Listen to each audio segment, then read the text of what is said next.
Hola, soy Gisela Morales, esposa, mamá de 2 hijos, nadadora olímpica guatemalteca y me dedico al emprendimiento deportivo. Soy una mujer que constantemente estoy buscando la felicidad, la realización personal, el crecimiento económico, el conocimiento y la excelencia, sin causar un daño colateral negativo a la prioridad más importante de mi vida, mi familia. Bienvenidos al Agua con Gisela. En este podcast hablaremos sobre la búsqueda de la excelencia en todos los ámbitos de la vida y cómo podemos aplicar los principios del deporte de alto rendimiento en nuestro día a día. A través de entrevistas con atletas, entrenadores, empresarios y expertos de diferentes áreas, exploraremos los secretos detrás del éxito y cómo podemos aplicarlos en nuestra propia vida. Prepárate para sumergirte en el mundo de la excelencia y descubrir cómo puedes alcanzar tus propias metas y objetivos. Vamos a empezar.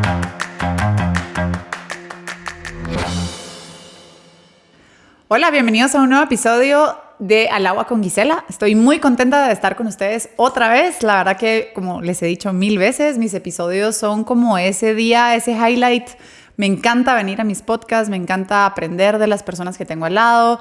Es como secretamente lo hice porque yo quería aprender de mis invitados. Entonces es como mi día de mentoría donde aprendo un montón.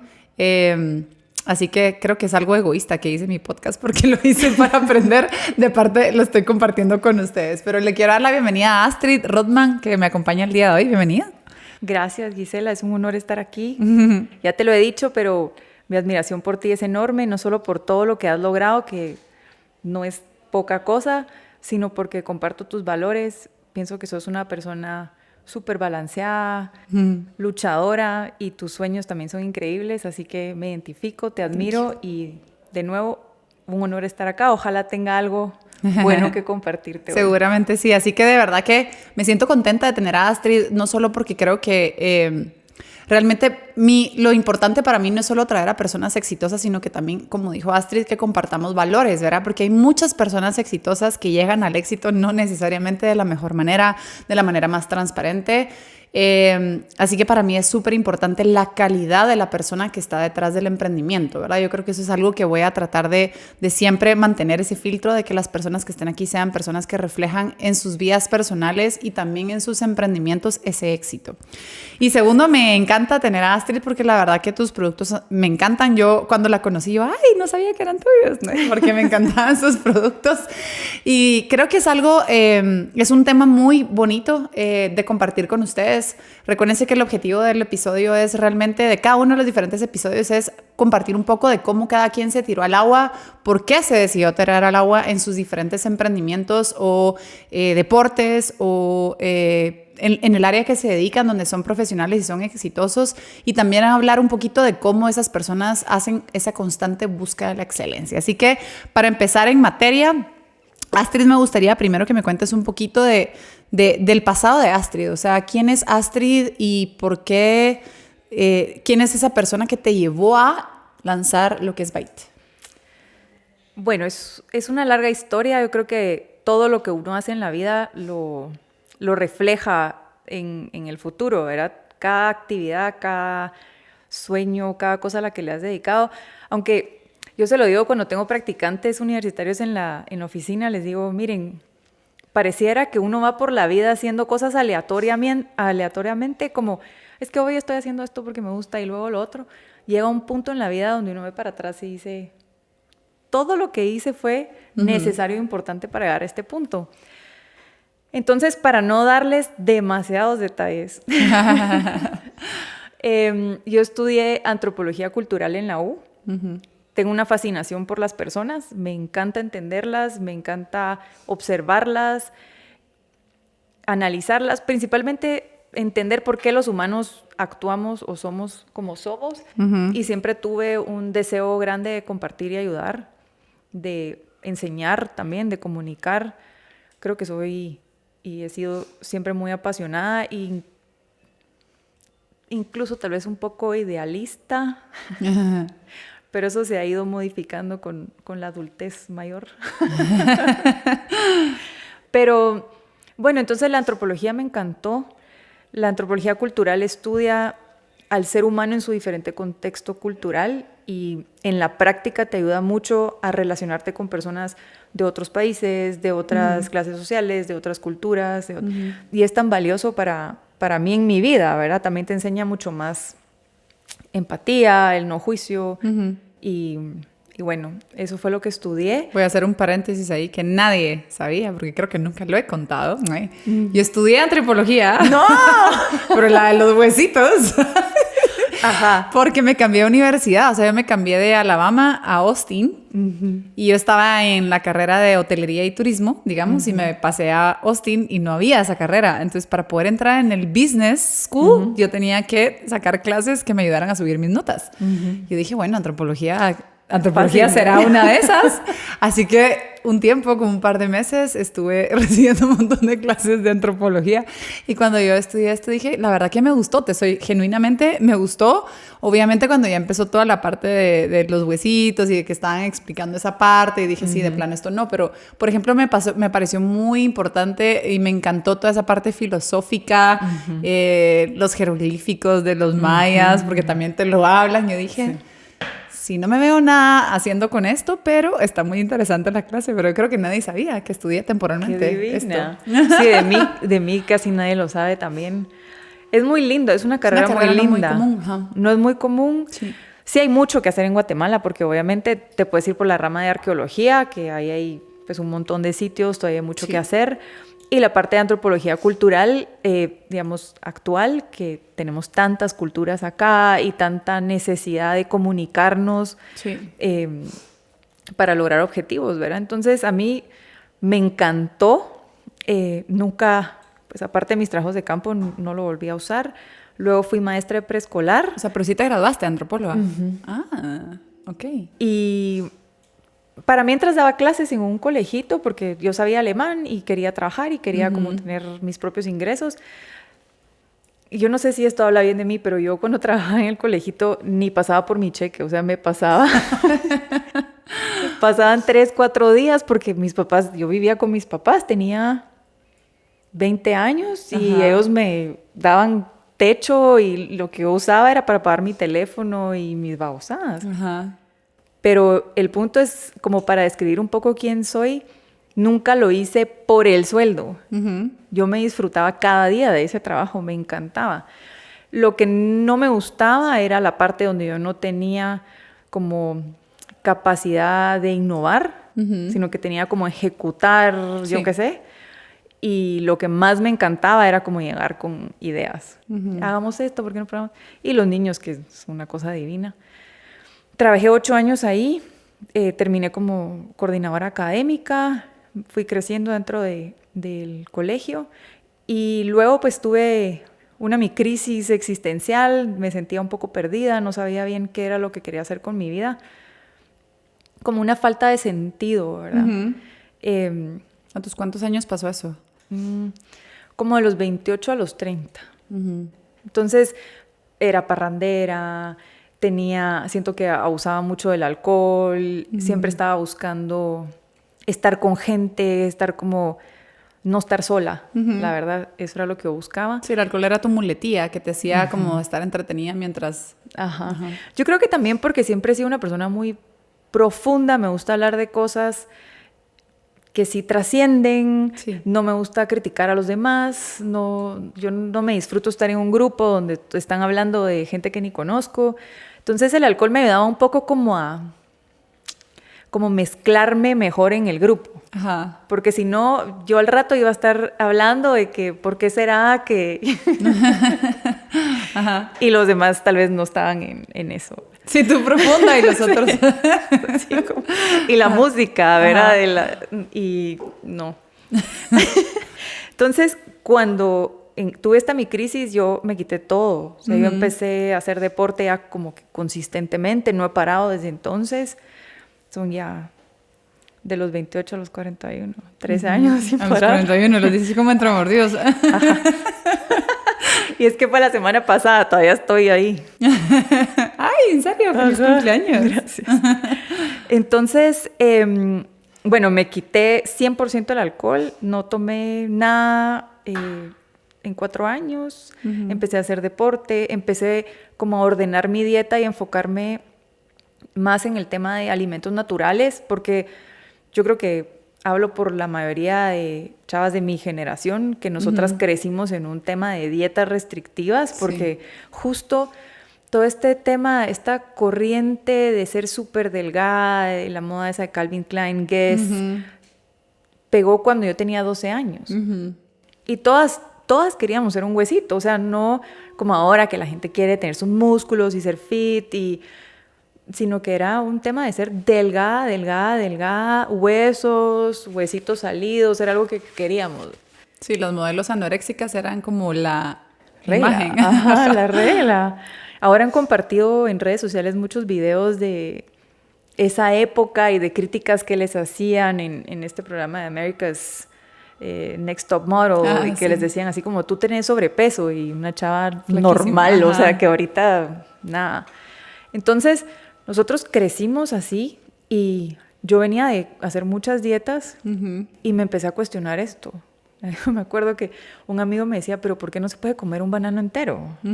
Pero sí se puede comer una barrita de cereal que es azúcar con arroz inflado, tiene las mismas calorías. Yo, no, es que el banano engorda. Es un banano. ¿Cuándo has visto un mono gordo? Y me empezaba a cuestionar todas estas cosas. Encontré una como certificación de nutrición integrativa de una universidad que se llama, se le dice IIN, pero Institute for the Integrative Nutrition en Nueva York, y lo pude hacer a distancia, fueron 2 años, y el enfoque era totalmente distinto. Era, número 1, todo lo que hagas, hacerlo por amor a ti, habiéndote aceptado como sos, o como vayas a ser, porque ese amor tiene que ser incondicional, lo cual no quiere decir que no te vas a esforzar por estar mejor y estar más sana. Y el enfoque en 0 procesados. Todo lo más natural posible. Nuestro cuerpo se adaptó a este planeta, y ahí sí se me juntó la antropología.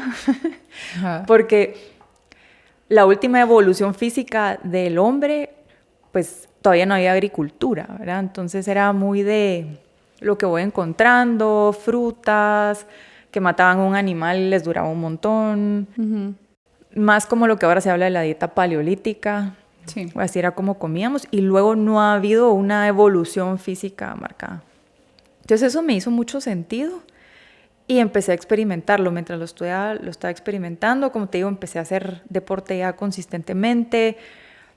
Por ahí vino el CrossFit a Guatemala, empecé a hacer CrossFit, empecé a competir, no me iba mal, estaba loca por ese deporte, me encantaba. Y ¿qué otro cambio hice? Bueno, dejé de fumar, pero todo fue en un lapso de 1 año. Ok. O sea, fueron cambios existenciales de una vez. O sea, total. Y en ese año también terminé una relación que tenía, y yo dije, no, yo tengo demasiadas muletas porque yo no sé estar sola. Y fue en ese proceso que yo realmente me aislé, dije, necesito trabajar en mí. Y empecé también por el otro lado, con todo este tiempo libre, de no estar saliendo, de estarme preguntando qué quiero hacer con mi vida, empecé a meterme a la cocina y tratar de crear las versiones no ultraprocesadas de alimentos que yo necesitaba para... O alimentos que te gustaban, digamos, copiándolos en forma natural. Todo esto yo no sabía cocinar realmente. Tuve mi época vegetariana, que mi mamá me dijo, aquí si comes diferente tú te cocinas, y aprendí a hacer un par de cosas. Pero aparte de eso, nada. Pero sí miraba que en Estados Unidos venía esta corriente, habían muchos alimentos que acá no existían, como la mantequilla de almendra. Y empecé también a trabajar de coach. Saqué un par de certificaciones ahí de kettlebells, y empecé a dar clases en unos gimnasios, cabal como de functional. Y yo estaba, porque sí, es que intensa, pero yo empezaba a las 6 la primera clase y terminaba a las 2 de la tarde, daba 5 clases, y en la hora que tenía libre yo hacía mi entreno. ¿Entrenabas tú? Entonces eran muchas horas, y yo no tenía tiempo de comer, ni era una hora como de almuerzo. Entonces empecé a hacer las barras de Bite, solo que hacía una que era con un montón de ingredientes muy difíciles de conseguir. Era como personalizada, era para ti, digamos, ya no era como posible comercializarla. Tenía goji berries, tenía un como polvo de ¿cómo se dice? Wheatgrass en español, pero... Sí. un montón de como que cosas que se importaban y que a veces habían y que a veces no habían. Y así hice muchas variaciones de las barras y así fue. Hay gente que me conoció de coach que se acuerda de cuando yo llevaba esos productos y como también en mi casa también me decían, ya no nos des más comida, o sea. Te ponías a cocinarle a todos. Sí, yo hacía o sea, un molde pues de muffins o hacía galletas o hacía barras o hacía mantequillas y ya era como, o sea, hice yogurt, hice kombucha. Sí, experimentaste con varios como productos por ti y después como que ya fuiste, asumo, definiendo qué era lo que ibas a eventualmente comercializar. Ajá. Y las señoras del gimnasio me decían, porque yo daba el turno en la mañana, entonces éramos puras señoras, y me decían, no hombre, pero véndamelo. Yo, no, lléveselo. Y bueno, al final paré vendiéndolo y los tenía primero en gimnasios, en algunos estudios de yoga, yo hacía las barras. Me acuerdo un día que hice, creo que eran 100 barras. Y yo lo que hacía era, porque aparte como buscaba la excelencia, por no decir perfeccionista, y agarraba papel de cera y lo doblaba y le pegaba un sticker, como que fuera un regalito. Entonces me tardaba una eternidad. En el empaque. Entonces un día vi la película entera de Gladiador, más otra. Haciendo empaques. Son como 6 horas, pues. Solo empacando las barritas, pues las subía a mi carro, las hacía. Yo no sabía costear, yo no sabía nada. Realmente yo digo que soy como la antiemprendedora porque yo no pensé en ser empresaria, yo no pensé en ser emprendedora. Yo literal me enamoré de este producto, me enamoré de este problema, porque sí es un problema que yo considero que es muy serio. Sabemos que el 90% de las muertes hoy son por enfermedades que no son contagiosas, que tienen que ver con nuestro estilo de vida, que serían cáncer, diabetes y todas las cardiovasculares. Obviamente, pues hay muchos cánceres que no se pueden relacionar directamente a algo, y lo digo respetuosamente, pero es muy penoso que estemos viviendo este estilo de vida que nos han enseñado que es lo que debe ser y que incluso eso es cuidarse, ¿verdad? Y que realmente nos estemos enfermando. Yo me emociono mucho, me molesto mucho, y creo que cuando tuve la idea de los productos, yo lo hice porque soy alguien que está llena de ideas y siempre le estoy diciendo a los demás como, ala, ¿por qué no hacen esto?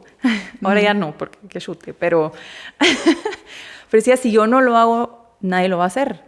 Y lo miraba como tan claro que esto era importante y que esto resolvía muchas cosas, porque los ingredientes que utilicé, particularmente en las barras y en las mantequillas, naturalmente tienen mucho tiempo de vida. Ok. A nosotros no se nos arruina en la alacena una manía o una... Son frutos secos y hay una ciencia y ya la conozco de por qué no se arruinan, pero no los voy a aburrir. Pero decía, esto tiene tiempo de vida, tiene los 3 macros, no tiene azúcar, pero es rico. Como que decía, wow, esto todo el mundo lo tiene que saber. Y bueno, si nadie más lo va a hacer, lo va a hacer yo. ¿Y qué es lo que hay que hacer? Y conseguí una diseñadora, me hicieron una imagen y bueno, es una larga historia de cómo llegamos hasta acá. Pero en cuanto a los productos, sí fuimos definiendo aquellos que la gente valoraba, que el precio todavía les parecía como accesible, porque por los ingredientes que utilizamos, pues, siempre hemos estado arriba de otros ingredientes que claramente son baratísimos y que tenían tiempo de vida. O sea, sí llegó un punto en el negocio, porque como buena emprendedora me metí en varios negocios. A veces me preguntan, ¿Byte es tu único emprendimiento? Y yo, sí. Y mi esposo como, no. Y en eso tal vez como que, sigamos, ahorita contaste un poco tu background de Astrid, digamos, ¿verdad? Que te llevó a estar hoy donde estás. Pero digamos, ya hablando en el tema de la marca, digamos, de Byte, cuando tú ya decidiste... Porque ahí es como todos los inicios. Yo creo que, no, tal vez no todos, pero muchos. Yo me siento muy...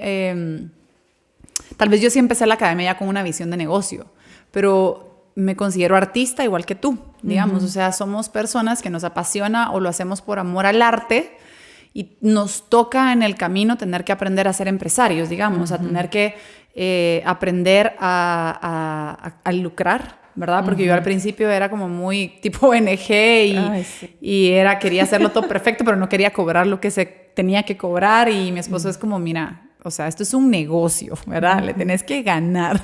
Sí, y yo, no, pero ¿y si mejor hago una fundación? ¿Verdad? Entonces yo creo que todos tenemos esa idea de que queremos cambiar el mundo, pero se nos olvida que tenemos que, o sea, para poder generar empleo, para poder alimentar a familias, para poder crecer, tiene que ser un negocio y tienen que lucrar. Entonces, ¿en qué momento decidiste ya tirarte al agua como emprendimiento, en donde ya tú ya decidiste esto va a ser un negocio?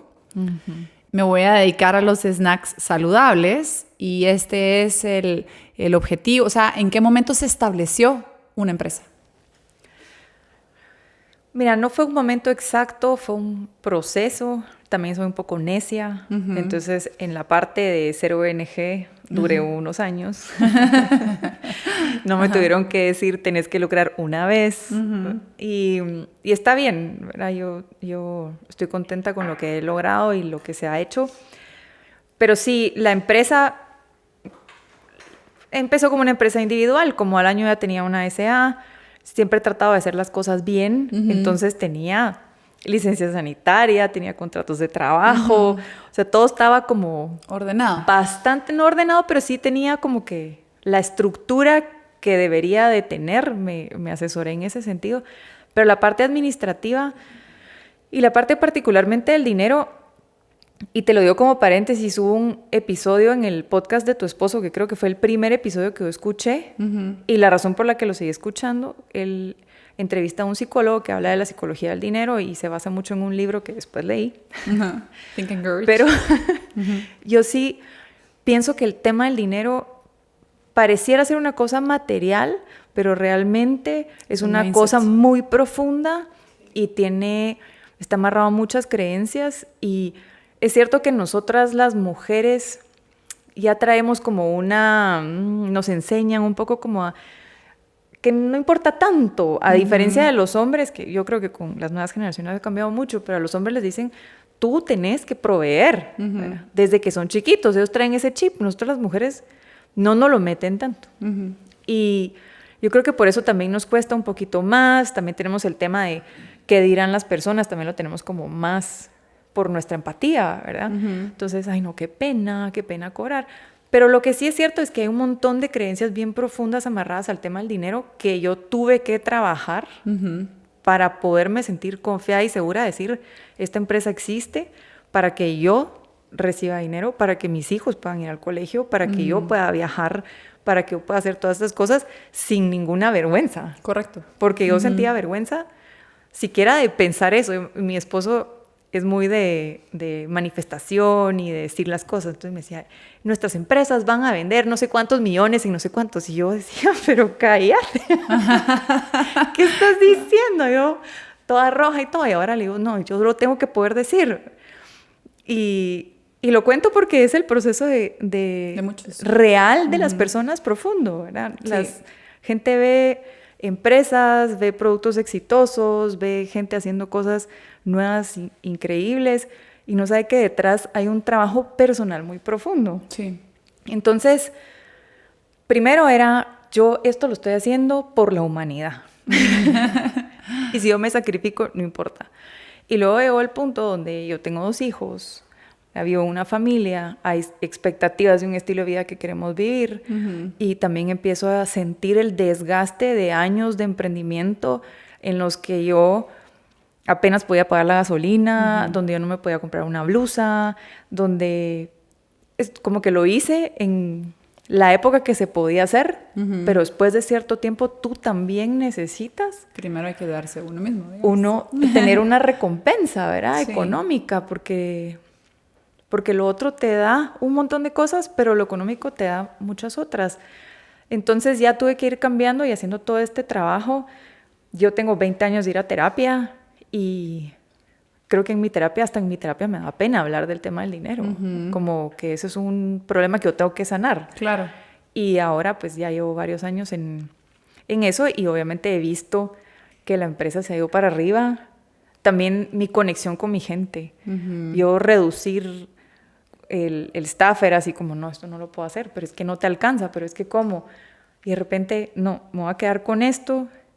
Y mira, despegó, pero es cambiar definitivamente nuestro mindset. Las limitaciones mentales, ¿verdad? Total, porque creo las que empresas dan, pero es uno el que está como, yo creo que inconscientemente saboteándose un poquito. Total, es que la empresa al final va a ser el reflejo del líder, ¿verdad? Y si tú tienes limitaciones, vas a limitar a tu empresa. Y muchas veces eso es lo que pasa con los emprendedores, ¿verdad? Nosotros mismos somos el cuello de botella de crecimiento de un negocio. Yo también te digo que para mí el contratar una gerente fue la mejor decisión. No porque tal vez yo... O sea, sí, bueno, sí y no, ¿verdad? Yo era esa limitación del crecimiento, porque al final del día yo estaba ejecutando roles que me hacían perder mi tiempo. Y no es que me perdiera el tiempo, eran cosas importantes, pero no eran donde yo agregaba mayor valor, ¿verdad? Entonces yo creo que dijiste varias cosas importantes que quisiera como redondear, ¿verdad? Por ejemplo, mencionaste mucho lo de... Yo creo que a todos nos pasó. A mí mi esposo fue el que me abrió los ojos en algún momento y me dijo, mi amor, estás 12 horas apasionada de tu trabajo, en donde no aportas necesariamente económicamente esas 12 horas al hogar. Yo te extraño, quiero estar más tiempo contigo y, o sea, si no vas a aportar económicamente, ¿por qué no mejor en todo caso, pues no aportes, pero quédate en la casa y así te puedo ver más, ¿verdad? Y tiene toda la razón, porque al final uno dice, la persona más importante es tu esposo y tu familia, pero le estás dedicando 12 horas a un negocio que ni te produce y te aleja de la persona más importante. Entonces ahí es momento de tomar decisiones. Si esto es un negocio, que está bueno, lucremos pues, ¿verdad? Y hagámoslo funcionar. Sí. Y si no, entonces quizá mejor paso más tiempo con mi familia, ¿verdad? Yo creo que es de verdad un tema complejo, ¿verdad? Complejo porque a pesar de todo, siempre todos los emprendedores vamos a tener ese momento de que hay horas que de verdad estamos en el negocio y estamos trabajando 24/7, aunque lo crees. O sea, eso es either or.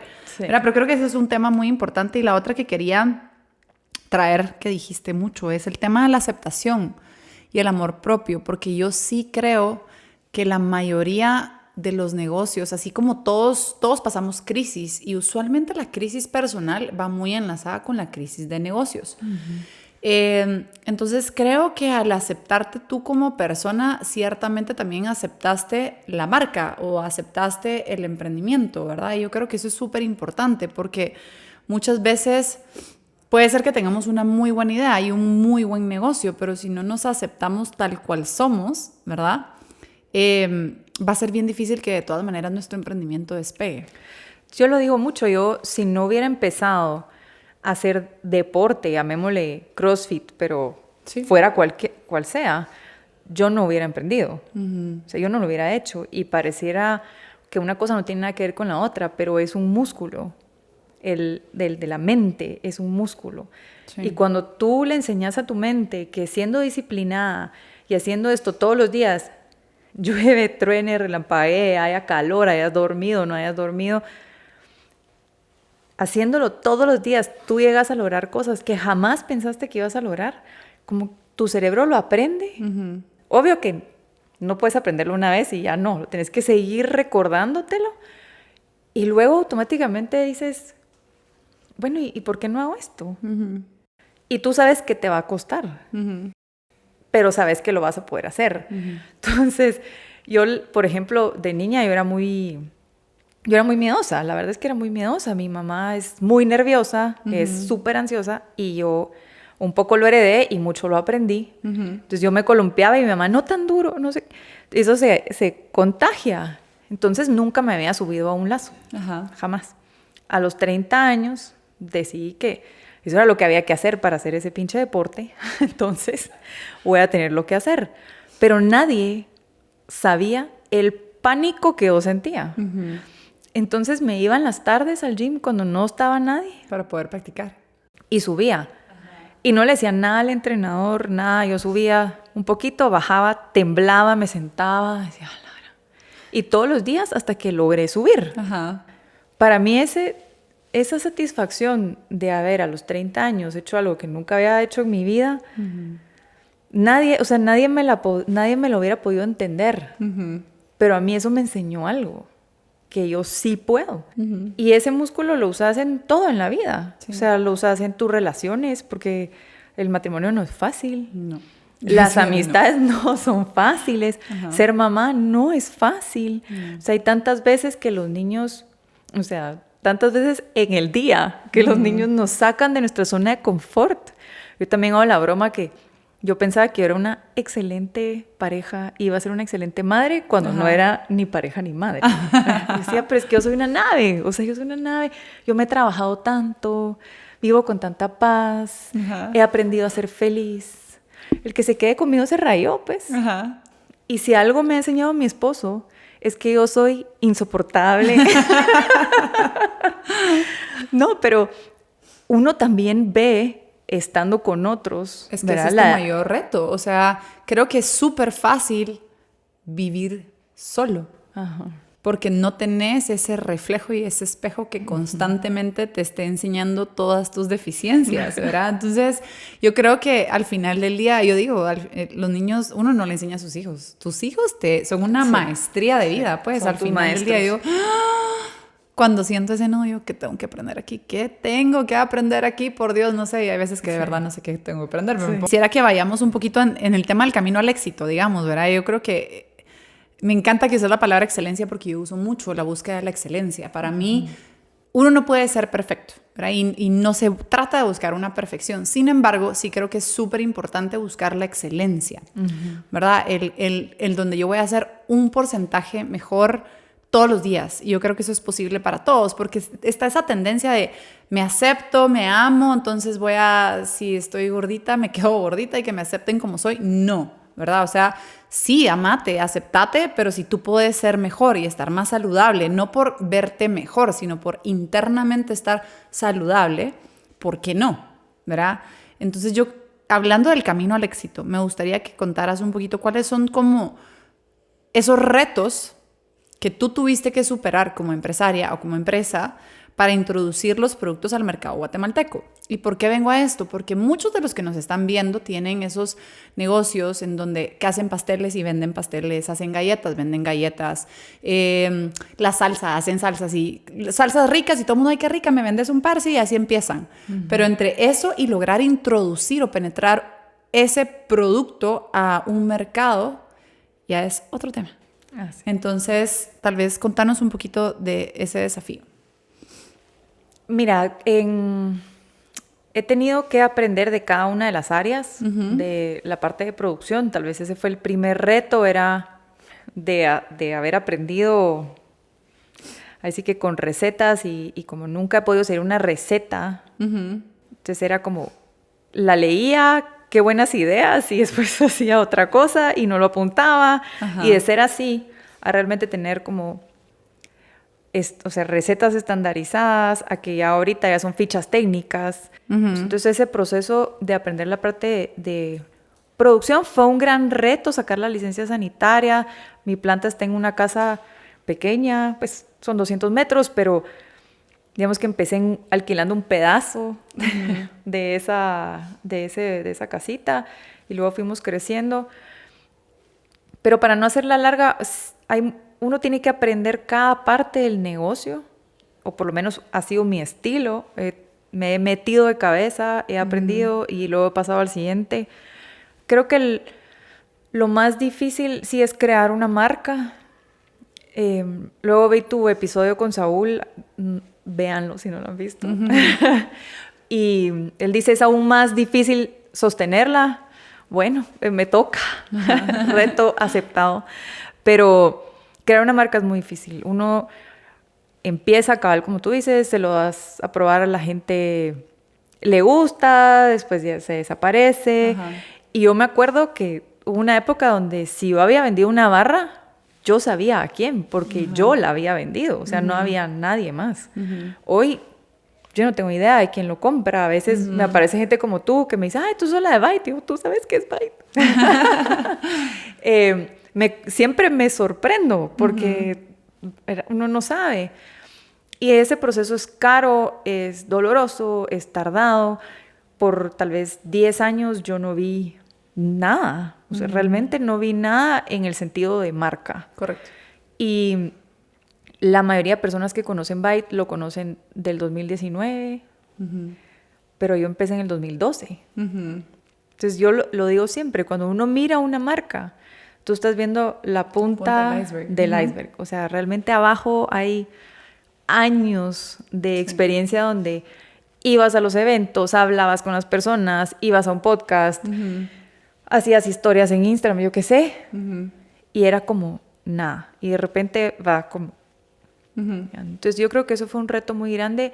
Para mí personalmente mi sueño era estar en un supermercado. Yo siempre lo vi claro. Desde que hacía las barritas en mi casa, yo decía, esto tiene que estar en el súper. ¿Y por qué? Porque no hay en Guatemala un Whole Foods grande. Sí. Las tiendas especializadas son muy pequeñas. Incluso en los últimos años hay una cadena de supermercados que ha introducido productos como más de esta línea en su cadena, y también tiendas pequeñas han sufrido mucho ese impacto, ¿verdad? Entonces yo quería ir al súper y nadie lo sabe, pero yo me tardé 10 años. Ajá. O sea, 10 años pedí la cita, fui, cambiaron el comprador, volví a pedir la cita, fui, me dijeron que no, después me dijeron sí, pero después se cayó. Otra vez me dijeron sí, en papelería nos pasamos un año. Era una cosa... Hoy veo para atrás y te digo, traté de entrar a Walmart desde el 2015, entré hace 2 años. Y cuando yo pienso en Astrid llorando de que otra vez se había caído y que otra vez le habían dicho que no, y cuando veo a Astrid en esa mini planta diciéndole a su equipo, es que el otro año vamos a entrar a Walmart, y que no pasaba, y cuando veo la experiencia que fue entrar, o sea, fue dificilísimo, no lo hubiéramos podido hacer. O sea, no lo hubiéramos podido hacer, fue un ¿Y rollo. cómo lo lograste? Yo creo que una combinación entre que estar haciendo esa bullita que hacíamos para darnos a conocer funcionó, y el mercado estaba listo. Sí. Entonces, si yo le daría un consejo a un emprendedor, tal vez el camino que yo escogí fue el más duro, porque mi camino fue estar 10 años antes de la tendencia y aguantar por 10 años. No lo hagan. Si no están enamorados de un producto, no lo hagan. Es sí ver qué oportunidades hay en los mercados que ya existen, porque un supermercado, o si es un centro comercial, o si es cualquiera de las ballenas grandes, no te va a dar la oportunidad a menos que ellos vean que hay una necesidad. Claro. No importa si tú le estás vendiendo un Ferrari a 10 quetzales. O sea, no importa si tu producto es lo máximo, ellos van a ver si hay mercado. Y si va con su propuesta de valor. Entonces, la oportunidad la tuve cuando mis objetivos, o sea, mi propuesta de valor coincidía con lo que el supermercado quería dar y con lo que el mercado estaba empezando a pedir. Porque ellos también quisieron ser los primeros en tenerlo.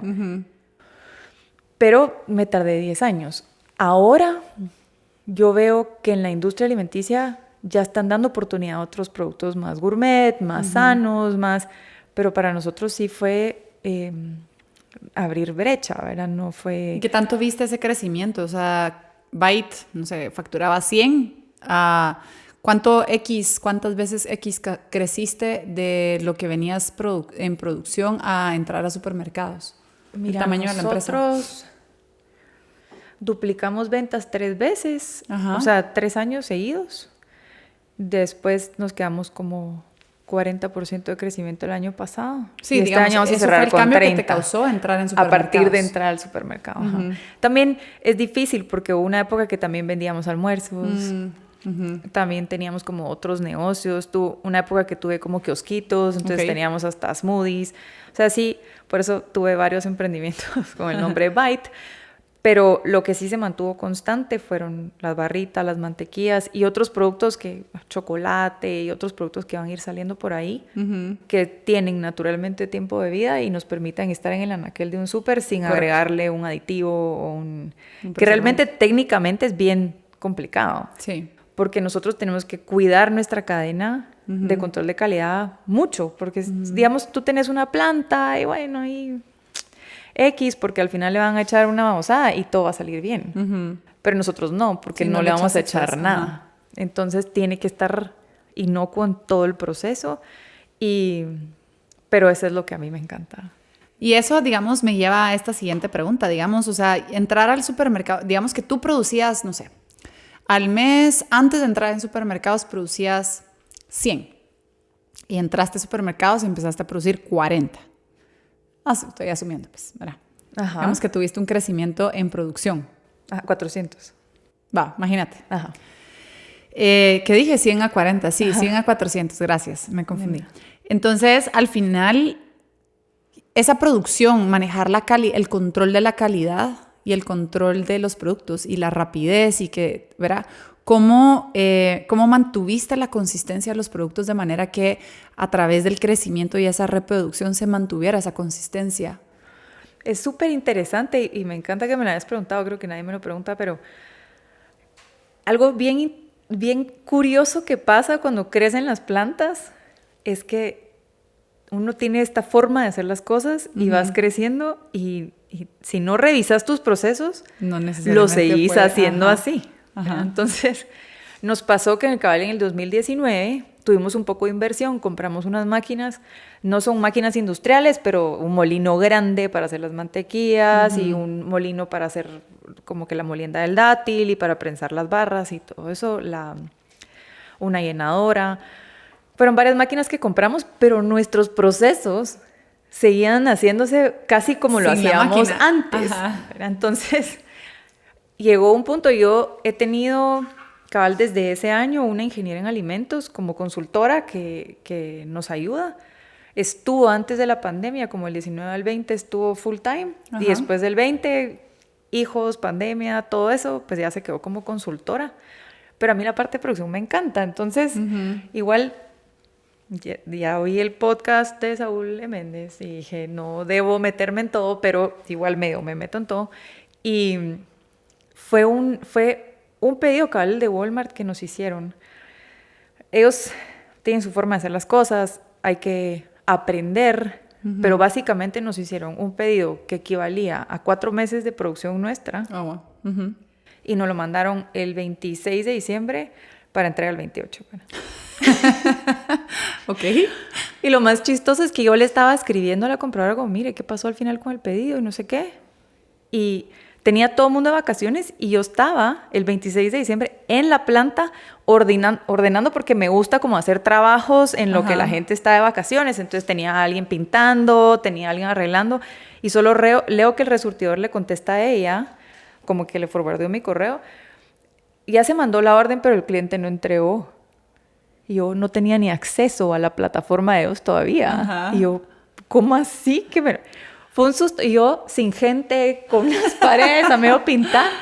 ¿Qué hacemos? Entonces, bueno, hablamos con ellos y tuvimos que hacer en 3 semanas lo que hacemos en 4 meses. Entonces me tocó también meterme y decir, ok, ¿usted qué está haciendo y cómo lo está haciendo? O sea, yo lo miraba las cámaras, pero era como, bueno, Andrea, mira esa parte, no me debo meter mucho.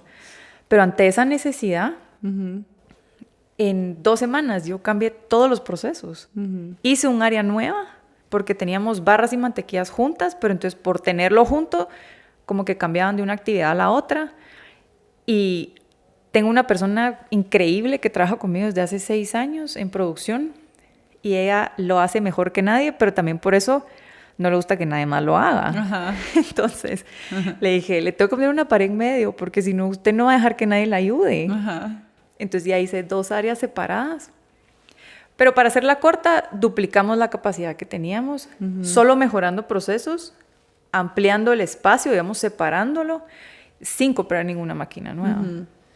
Y eso es solo como una pequeña anécdota de algo que te sucede cuando vas creciendo y aguantamos, sigamos. Pero si tú no revisas tus procesos cada cierto tiempo, no vas a darte cuenta en esos cuellos de botella que tienes, donde podés hacer estos ajustes que te van a...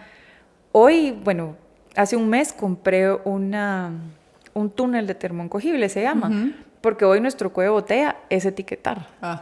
Entonces ahora va a ser manga y ya solo le pones la manga y con eso tiene como el termoencogible de arriba, con el abre fácil que tienen que tener para que no se derrame. Todo va a ser una pieza y ya sale. Etiquetado. Pero es porque... Tal vez antes era hacer las barras, después era empacarlas, y ahora es El etiquetar cuello, las mantequillas y Pero así hay que digamos, en estarte eso metiendo. solucionaste un problema de producción, velocidad, capacidad, pero me refiero a la consistencia del producto. Digamos que tal vez antes producir 100 barritas, verás, si tú probabas 2, era similar el sabor, pero en esa producción masiva pudiera ser que tal vez al abrir 2 barritas la consistencia no necesariamente sea la misma. ¿Tuviste algún desafío de consistencia de producto como tal? Mira, mientras más industrial, menos diferencias vas a tener. Ok. Pero sí, claro que cuando lo haces artesanal, tal vez te pueden quedar más crunchies o puedes perder un poco como eso. O la mantequilla, digamos, que el molino te la deje más o menos líquida. Tenemos fichas técnicas y sí, es que por querer sonar profesional, te digo, tenemos fichas técnicas, pero realmente la que se da cuenta cuando algo está mal. Ajá, sos tú. Andrea siempre dice, si es la de almendra, désenla a Astrid, porque ella se da cuenta. Ajá. Pero sí, o sea, al final, si no tenés un laboratorio montado, es sensorial. Sí. Esa es la verdad, y te lo puede decir cualquier ingeniera. Vas a tener una ficha técnica, pero lo que dice esa ficha técnica es el sabor es tal, el color es tal, la forma se ve como tal, fotos, y alguien tiene que estar probando y lo tiene que estar viendo. Y hay una persona en la industria de alimentos que se llama control de calidad y lo que hace básicamente es probar. Comer. Lo que hace básicamente es comer. Y esto me lleva tal vez a una pregunta que me hicieron en redes sociales. La verdad que de verdad gracias, recibí un montón de preguntas, no voy a poder hacerlas todas porque obviamente habían de todo tipo de preguntas, así como sabores y cosas así. Entonces dije, bueno, vamos a enfocarnos en las importantes, ¿no? Pero esta creo que me gustó un montón. Creo que la pregunta era basada, ¿qué diferenciador tiene Bite en el mercado? O sea, al final del día, habiendo pues válido tantos productos similares en el mercado, ¿cuál es el diferenciador de Bite y qué aporta Bite al mercado?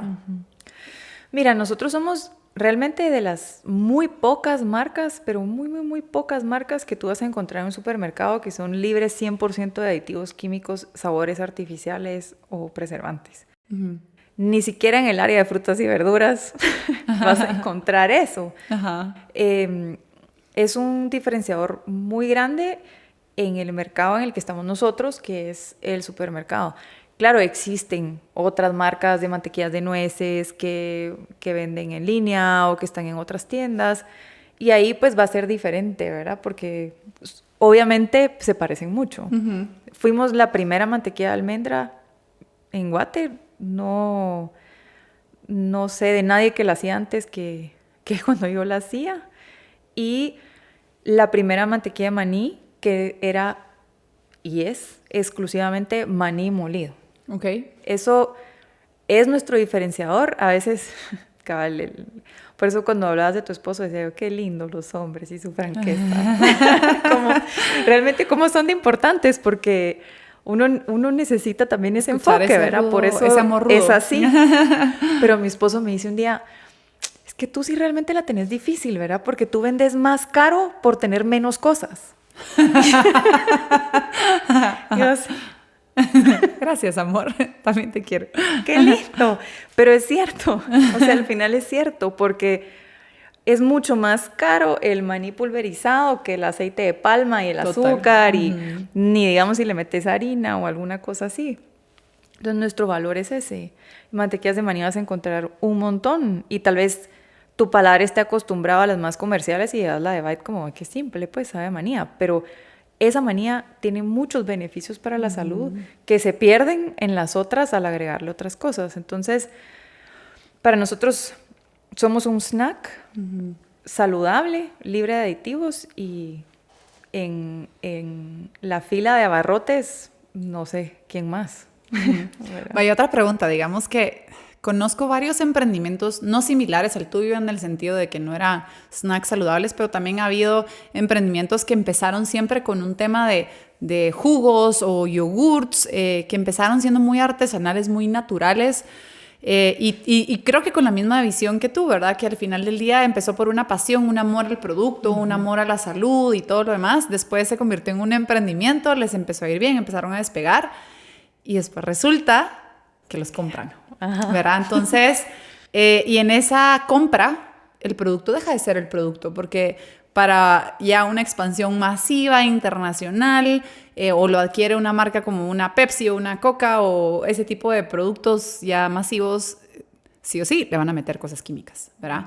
Entonces, te pregunto, si tú estuvieras en una posición en donde Byte pudiera ser adquirida, sabiendo que vas a vender la empresa y económicamente vas a ver a tu bebé florecer y expandirse internacionalmente o meterse masivamente, pero que van a tener que manipular la fórmula de manera que deje de ser 100% natural y sin químicos, sin preservantes, todo añadido, ¿qué harías?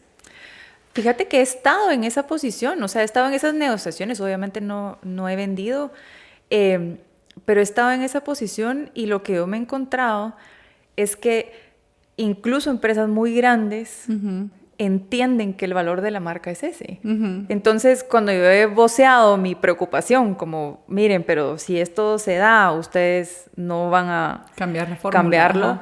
Ellos dicen, no, porque entendemos que esa es su propuesta de valor. O sea, Byte, si tuviera aditivos y preservantes, entonces, ¿qué le estamos ofreciendo?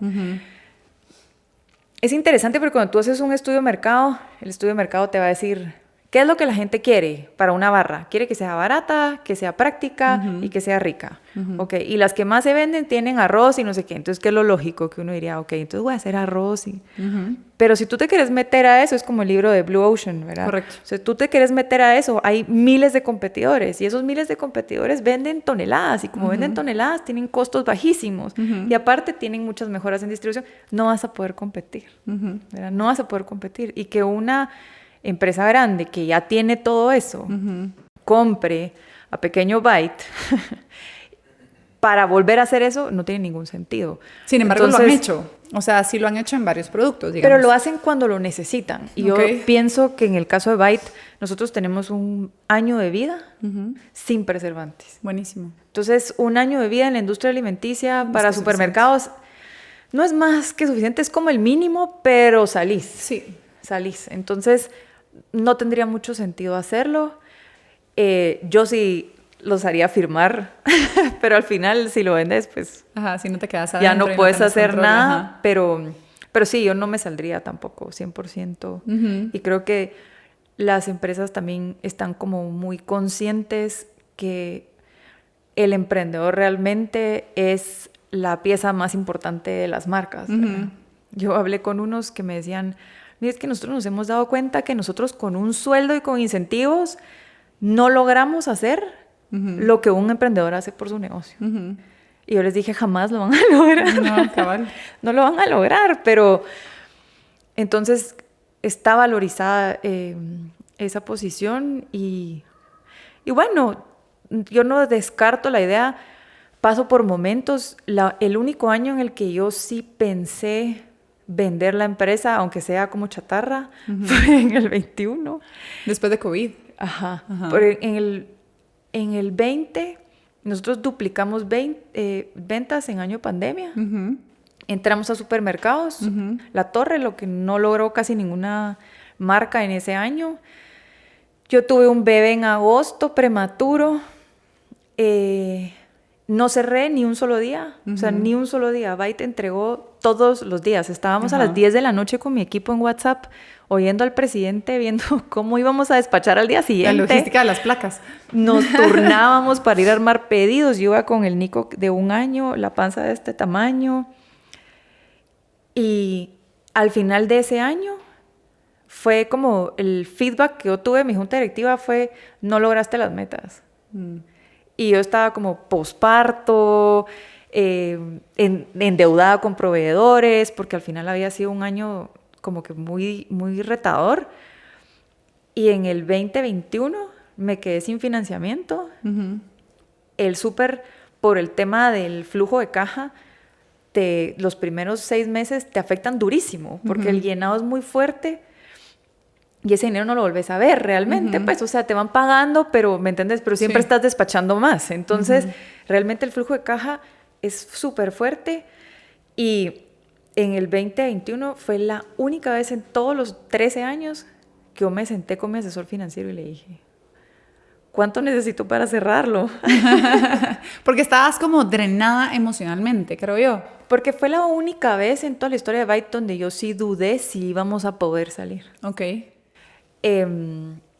Tuve como mal consejo, ¿verdad? Como que mucho mal consejo, y yo, como te decía, la parte financiera, yo creo que, y es mi consejo a todos los emprendedores, no le tengan miedo, métanse, aprendan. Sí. Pero yo me sentía como, tal vez como que qué mal que yo no la entendía y no la sabía, y eso me causaba vergüenza, y por lo tanto, en lugar de aprenderla, como que la trataba de evitar. Y yo decía, si alguien me puede ver ese tema, pues perfecto, ¿verdad? Pero hasta que uno no lo ve y no lo aprende y no lo estudia y no lo analiza, no logra usarlo a su favor. Y si no es la parte financiera de una empresa, estás perdida. O sea, estás perdida. Entonces, ya cuando me senté, dije, no, es que tal vez no salimos. Porque nuestro margen, porque obviamente nosotros vendemos caro, pero realmente tenemos mucho menos margen que la industria alimenticia, lo que la industria alimenticia maneja. Entonces, bueno, me senté con el asesor financiero y le digo, ¿cuánto necesitamos para salir? Tanto. ¿Cuánto necesitamos para cerrar? Tanto. Era más.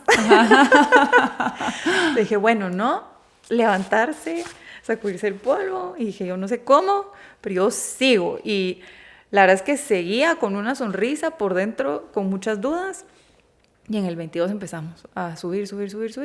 Y ahorita pues nosotros no necesitamos de nada, pues pagamos nuestras cuentas, estamos invirtiendo, hemos comprado máquinas, ya tengo un sueldo, pero hemos contratado gente de mejor nivel, y hoy por hoy estamos atendiendo tal vez unos 150 tiendas, entre tiendas y supermercados. Súper. Sí, ya en enero entramos a 30 supermercados en El Salvador. ¡Ay, qué alegre! Ya estamos en 6 Walmarts. Ajá. Entonces, sí se puede, pero... Toma tiempo. Y son momentos donde ese mismo músculo que utilizas para hacer deporte cuando tenés pereza, ese mismo músculo que utilizas cuando... hiciste, o sea, te portaste mal con tu esposo, le hablaste feo y te tuviste que ir a disculpar. El mismo músculo que usas para no matar a tu hijo cuando ya te sacó de tu zona, es el músculo que te hace decir, ok, yo me voy a levantar y mañana voy a seguir. Yo creo que todos buscamos una píldora mágica. Y no hay. Y no hay. Para no sufrir. Y si uno quiere emprender... Bueno, yo sí creo que el sufrimiento es opcional. El dolor para no es... tener dolor, tal vez es la correcta. Evitable, pero ya sufrirlo creo que ahí es donde entra el mindset. Sí. Hay un reel ahora muy chistoso. Y creo que no lo voy a poder describir lo chistoso que es, como cuando lo ven, pero está un niñito con su pastel de cumpleaños y tiene esas candelas que no se apagan. Ajá. Y tiene una niñita al lado y él está soplando la candela y ella le dice, se apaga solo. Y dice... Cuando mi psicóloga me habla de la ansiedad. Y que sigue y sigue. Ay, no. Porque así es, ¿verdad? O sea, el dolor se pasa, pero hay que levantarse. Pues eso es lo que yo he aprendido, y yo creo que el emprendimiento te lo enseña. Y qué risa que te iba a preguntar justo que qué consejo le dejarías a todos los oyentes, pero creo que ese es un mensaje tan bonito con el que vamos a cerrar. Y la verdad que... me encanta, de verdad que hay muchas cosas en este episodio que les puede ayudar a crecer, a aprender, y les quiero dejar como esa recapitulación de temas que yo creo que son súper valiosos. Me gustaría que se enfoquen en el tema de aceptación, en el tema de amor propio, en el tema de tener que muchas veces replantearnos quiénes somos. ¿Estamos realmente contentos con lo que somos, con lo que tenemos? ¿Qué necesitamos? O sea, muchas veces decimos, es que yo quiero ser y quiero tener A, B, C, D, F, G. Y pido, pero no estoy dispuesta a convertirme en la persona que se merezca tener ese tipo de cosas, ¿verdad? Y si bien es cierto, primero yo me tengo que convertir en la persona que se merece tener primero. Entonces, creo que me gustaría dejarlos eso. Segundo, me gustaría dejarlos con toda la parte del proceso de producción. Creo que es muy valioso para muchos de ustedes que están teniendo emprendimientos de comida, de snacks, de jugos, de pasteles, de galletas, ¿verdad? Me veo muchas jóvenes haciendo eso en redes sociales y yo creo que eso es algo muy valioso porque es un conocimiento como muy propio, digamos. Yo ahí no puedo aportar mucho, no tengo un negocio de producción. Pero creo que esa es la ventaja de tener a personas que se dedican a eso, ¿verdad? Y que les pueda agregar valor. Así que tal vez solo contanos para ir cerrando y que las personas que te quieran como utilizar como mentora o como aprendizaje, dónde te pueden buscar, dónde pueden escribirte, un poquito para cerrar el episodio. Gracias. Y gracias a todos ustedes por darme este tiempo y escucharme. Me pueden encontrar, creo que lo más fácil es en Instagram como Astrid Lottmann, es LOTTMANN.byte, que es Bite. O en las redes de Byte también, pues a veces estoy ya vi que pecando te tenía mal escrita, te puse Rothman y es Lottmann. Lottmann. Con L. Ajá. Pero Rothman estaba más cerca que otras, que otras que me han puesto. Entonces, astridlottmann.byte y también en las redes de Byte, que es ByteGT. Ahí también me pueden encontrar. Siempre me pasan el chivo, te escribieron y ya les respondo para lo que necesiten. Estoy a la orden y si en algo le puede servir a alguien mi experiencia, pues yo encantada porque no me quiero ir a la tumba con todo esto. Este conocimiento. Gracias, Astrid, por estar acá. De verdad que me gusta mucho. Creo que la vez pasada que estuvimos en ese desayuno, que estuvimos juntas en un desayuno, pude ver que tenemos muchas similitudes y la verdad que sos una personalidad muy linda, muy serena, me transmitís mucha paz y eso creo que es difícil encontrar ahora en personas, ¿verdad? Entonces creo que te agradezco de verdad eso porque sos una persona muy genuina y yo creo que eso es bien difícil de encontrar en estos tiempos, así que thank you. Gracias, Gisela. Y a todos ustedes, gracias por ver nuevamente otro episodio más de Al Agua con Gisela. Compártanlo, cuéntenme dónde lo vieron, en YouTube, en redes, en guatemala.com. La verdad que me encantaría conocerlos a ustedes un poquito más, el contenido que estoy creando, los invitados que están aprendiendo. Y no se olviden a suscribirse a mi canal de YouTube, porque así me agregan y me ayudan a crecer, a seguir produciendo este tipo de contenido y poder ayudarles a aprender y que juntos podamos seguir buscando esa búsqueda constante a la excelencia. Así que hasta la próxima. Gracias por ver un nuevo episodio de mi podcast Al Agua con Gisela. Recuerda que el éxito empieza tirándose al agua. Espero seguir sumando en tu vida un episodio a la vez. Comparte, suscríbete a nuestro canal y cuéntame cómo este episodio impactó tu vida. Nos vemos en el próximo episodio.